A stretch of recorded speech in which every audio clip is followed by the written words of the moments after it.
السلام علیکم کلاس 8، کیسے ہیں آپ؟ آج ہم جو ہے وہ اپنا نیا سبق شروع کریں گے، جس کا جو ہے وہ عبادات سے متعلق ہے، روزہ۔ پہلے جو ہم نے سبق پڑھا تھا وہ ایمانیات سے متعلق تھا، عقیدہ آخرت، اور اب جو ہے وہ عبادات سے متعلق ہے، روزہ۔ جیسے کہ ہماری عبادات میں نے بتائی تھی، ایمانیات میں ہمارے تھے اللہ پر ایمان، اس کی کتابوں پر ایمان، آخرت پر ایمان۔ اسی طرح عبادات جیسے نماز، روزہ، زکوٰۃ، جیسے ساری ہماری عبادات ہیں۔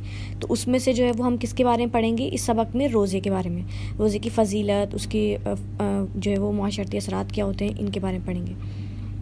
روزہ کیا ہے؟ آپ کو پتہ ہے روزہ اسلام کا اہم رکن ہے، اور اس کو عربی میں کیا کہتے ہیں؟ اس کو عربی میں صوم کہا جاتا ہے، اور اس کے معنی ہوتے ہیں رکنا یا بچنا کسی چیز سے، ٹھیک ہے؟ تو اس میں ہوتا کیا ہے، انسان جو ہے، مسلمان جو ہے، طلوع فجر سے غروب آفتاب تک اپنے آپ کو کھانے پینے اور دیگر جائز خواہشات سے جو ہے وہ روکے رکھتا ہے، اس لیے اس کو کیا کہا جاتا ہے؟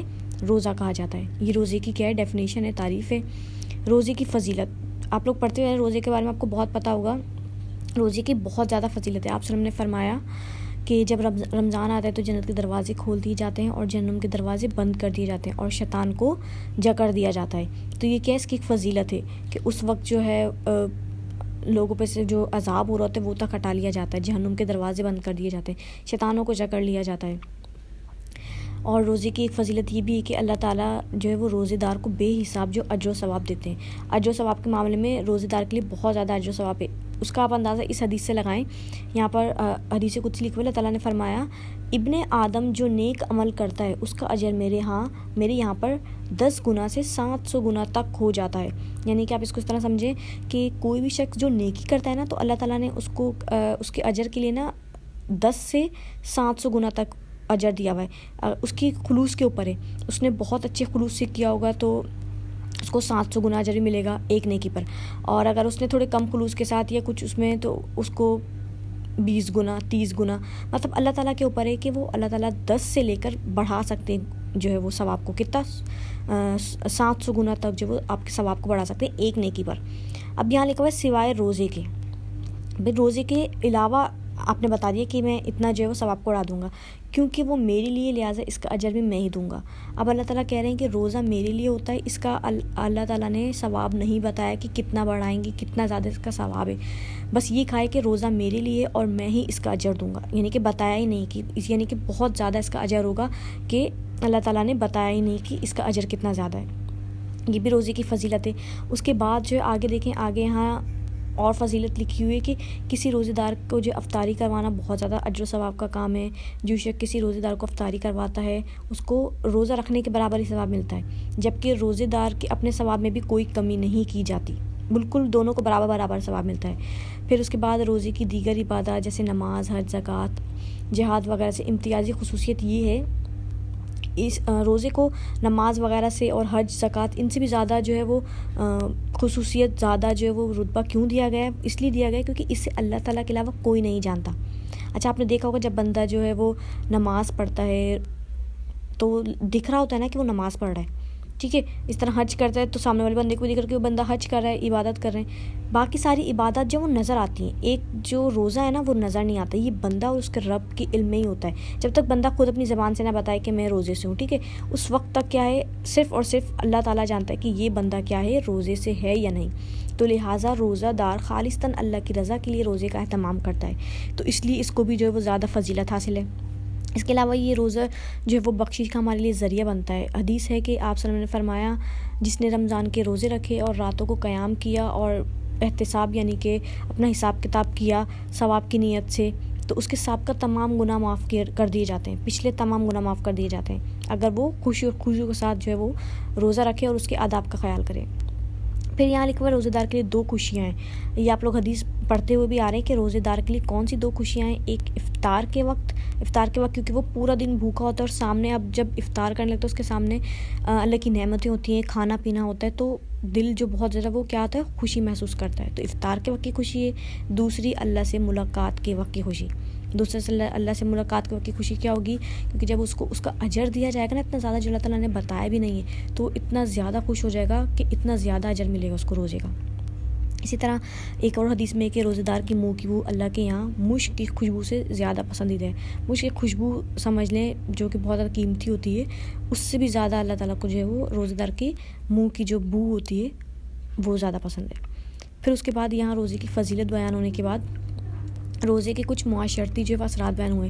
یعنی کہ یہ نہیں کہ صرف روزہ جو ہے وہ ہمارے صرف ہمیں ہی خوشنودی حاصل کرتا ہے, ہمارے لیے اجر و ثواب کا باعث بنتا نہیں, بلکہ روزہ کیا ہے, روزہ جو ہے وہ معاشرے کو بھی پرسکون بناتا ہے, معاشرے سے بہت ساری برائیوں کو ختم کر دیتا ہے. کس طرح سے دیکھیں, سب پوائنٹس لکھے ہوئے یہاں پر. روزے کی وجہ سے کیا ہوتا ہے کہ روزے کی وجہ سے ایک ایسی فضا قائم ہوتی ہے جس میں انسان نیکی تقوی اختیار کرنا آسان ہو جاتا ہے, اور مسلمان ذوق و شوق سے عبادت کرتے ہیں. آپ نے دیکھا ہوگا کوئی بھی ہوتا ہے شخص جو روزے سے ہو, تو اگر اس سے کچھ برا کام بولے نا, وہ کہتا ہے بھائی مجھے غصہ مت دلاؤ یا میرے منہ سے کچھ غلط نہ نکل جائے کیونکہ میں روزے سے ہوں. تو جو روزے سے ہوتا ہے وہ خود بخود جو ہے وہ گناہوں سے بچتا ہے اور نیکی زیادہ سے زیادہ کرتا ہے. بھوک پیاس شدت برداشت کرنے سے اس کے اندر قوت برداشت میں اضافہ ہوتا ہے, یعنی کہ غصہ برداشت کرنا اور اس کے اندر برداشت کی ایک صلاحیت جو ہے وہ خود بخود پیدا ہو جاتی ہے بھوک کی وجہ سے, بھوک اور پیاس برداشت کرنے کی وجہ سے. اس کے علاوہ سحری افطاری کے اوقات میں مل کر اٹھنا اور پھر یعنی کہ اوقات کا اہتمام کرنا کہ اتنے بجے اٹھنا ہے اور پھر افطاری کرنی ہے, تو اس سے کیا ہوتا ہے پابندی وقت جو ہے وہ خوبی پیدا ہوتی ہے انسان کے اندر کہ وہ پورے دن کی جو پابندی کے مطلب جو کس طرح سے نماز وقت پر ادا, پورا دن اس کا پابندی وقت کے ساتھ گزرتا ہے.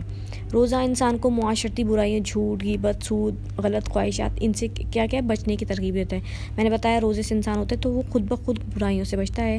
روزہ رکھنے سے انسان بھوک اور پیاس کا خود تجربہ کرتا ہے, تو پھر اس سے کیا ہوتا ہے وہ دوسرے بھوکے جو لوگ ہوتے ہیں نا ان کی تکالیف کو سمجھنے کا اس کو موقع ملتا ہے. اس کے نتیجے میں انسان میں ہمدردی اور خیر خواہی کا جذبہ پیدا ہوتا ہے کیونکہ وہ خود بھوک سے گزر رہا ہوتا ہے.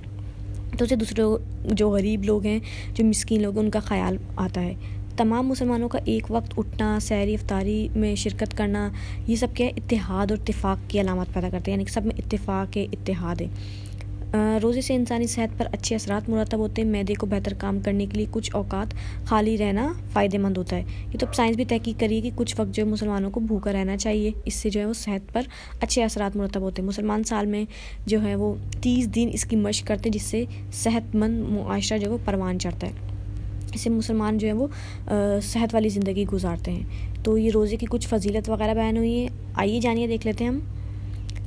ایک سروے کے مطابق بحیثیت قوم مسلمانوں میں بیماری کی شرح تمام اقوام سے کم ہے, جس کی ایک وجہ رمضان مبارک کے روزے بھی بتائی گئی ہیں. یعنی کہ آپ دیکھیں غیر مسلموں کے اندر جو ہے نا بیماریاں زیادہ پائی جاتی ہیں بحیثیت کس کی, مسلمانوں کی, کیونکہ مسلمان جو ہیں وہ روزے رکھتے ہیں اور جس کی وجہ سے ان کو بیماریاں کم لگتی ہیں. ہے نا کہ کچھ وقت جو وہ کھانا پینا جو ہے وہ کچھ وقت کے لیے بھوکا رہنا صحت کے لیے اچھا بھی ہم نے اوپر پڑھا, تو یہی چیز ہے جس کی وجہ سے مسلمان کیا ہیں بہت ساری بیماریوں سے بچتے ہیں. روزے کی حالت میں انسان حلال چیزوں کو اللہ کے لیے چھوڑ دیتا ہے, لہٰذا حرام چیزوں کو تو ہر صورت چھوڑ دینا چاہیے. ٹھیک ہے, روزے کے لیے مطلب حلال چیزیں نا, کھانا پینا سب چیزیں حلال ہیں, جو اللہ نے کہا ہے کہ آپ کھا سکتے ہیں, پی بھی سکتے ہیں پانی, لیکن آپ اللہ کے لیے وہ بھی چھوڑ دیتے ہیں. تو پھر اللہ کے لیے حرام چیز نہیں چھوڑ سکتے آپ لوگ. تو روزے سے انسان یہ کیفیت سے بھی گزرتا ہے. پھر رمضان المبارک کو شہر المواسا, یہ لازمی ضرور یاد کر لیجئے گا یہ لفظ, شہر المواسا ہمدردی اور غم گساری کا مہینہ. اس جو رمضان المبارک کا جو مہینہ ہے اس کو کیا کہا جاتا ہے, شہر المواسا. شہرون کہتے ہیں مہینے کو کہتے ہیں عربی میں, اور مواسا مطلب ہمدردی اور غم گساری کا, یعنی کہ لوگوں کے ساتھ ہمدردی کرنا, اور یہ والا مہینہ بھی کہا جاتا ہے اس کو. پھر اس کے بعد یہاں پہ ایک لکھا ہوا ہے حافظ ابن قیم کے, وہ بہت بڑے عالم اور حکیم بھی, انہوں نے فرمایا کہ تمام حکمہ اس بات پر بھی متفق ہیں کہ انسان کے 90% بیماری کثرت طعام کی وجہ سے ہوتی ہے. کثرت طعام کہتے ہیں کھانے کو, ٹھیک ہے, کثرت یعنی کہ بہت زیادہ جو انسان کھاتا ہے نا, 90% بیماری جو انسان کو لگتی ہیں وہ اس وجہ سے لگتی ہے کہ وہ بہت زیادہ کھاتا ہے. ہمیشہ جو ہے وہ اسلام میں جو بتایا گیا ہے کہ پیٹ میں تھوڑی بہت جگہ خالی رکھنی چاہیے, پورا جو ہے وہ پیٹ بھر کر کھانا کبھی نہیں کھانا چاہیے, اس سے بیماریاں لگتی ہیں. تو ہمارے اسلام میں وہ سب چیزیں جو بتائی گئی ہیں جو ہمارے فائدے کے لیے بھی بہت زیادہ ہیں. تو یہاں پر ہمارا کیا ہے سبق جو ہے وہ مکمل ہوتا ہے. 2 سوچیں بتائیے آپ کو دیے گئے ہیں, یہاں پر آپ لوگ کاپی میں حل کر لیجیے گا. یہ یہاں پر دیے گئے ہیں کہ روزے دار کو اللہ سے ملاقات کے وقت خوشی کیوں ہوگی, کیونکہ اس وقت اس کو وہ اجر و ثواب ملے گا جو اس کے وہم و گمان میں بھی نہیں ہوگا, تو اس وقت وہ بہت زیادہ خوش ہوگا. دوسرا ہے روزے دار کے منہ کی بو اللہ تعالیٰ کو پسند کیوں ہے, تو ان دونوں کے جواب آپ جو ہے وہ کاپی میں لکھ لیجئے گا. روزے دار کے منہ کی بو اللہ کو پسند کیوں ہے, کیونکہ وہ پورے دن اللہ کے لیے جو ہے وہ بھوکی رہتی ہے, پیاسی رہتی ہے. بس آپ جو ہے وہ اس کا سبق کا سرے ورک بنائیے گا, اور تاریخ لازمی ڈالیے گا, صفحہ نمبر لازمی ڈالیے گا, اور جو کام جو ہے وہ اچھی سی لکھائی میں کیجیے گا. ٹھیک ہے, جزاکم اللہ خیرہ.